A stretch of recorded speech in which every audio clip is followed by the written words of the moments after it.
RTC బస్సును tipper కంకర్తో వస్తా ఉన్న టిప్పర్ ఢీకొనటంతో మరి ఈ దుర్ఘటన జరిగింది.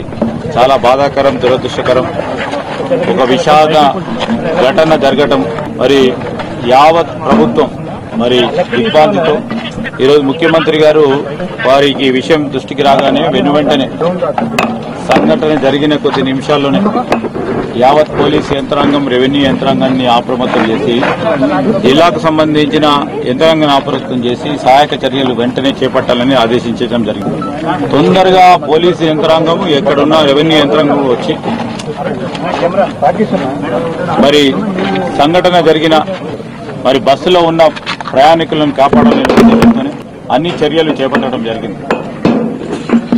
మరి జరిగిన వెంటనే 19 మంది చనిపోవడం, 26 మందికి గాయాలు తగిలి ఈరోజు పిఎం హాస్పిటల్లో చికిత్స పొందుతా ఉన్నారు.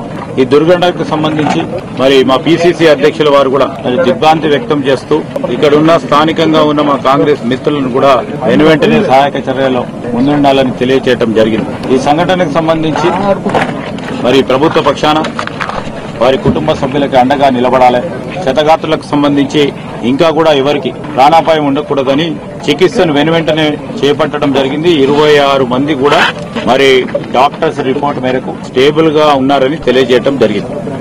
మొత్తం 18 మంది మన రాష్ట్రానికి సంబంధించిన వారు, ఒకరు గుల్బర్గా ప్రాంతానికి సంబంధించిన వారు మృతి చెందిన వారు. ముఖ్యమంత్రి గారు ప్రభుత్వం తరఫున మరి సహాయక నిధి నుంచి కానీ ట్రాన్స్పోర్ట్ డిపార్ట్మెంట్ కి సంబంధించి కలుపుకొని 7 లక్షల రూపాయలు ఎక్స్గ్రేషన్ ప్రభుత్వం తరఫున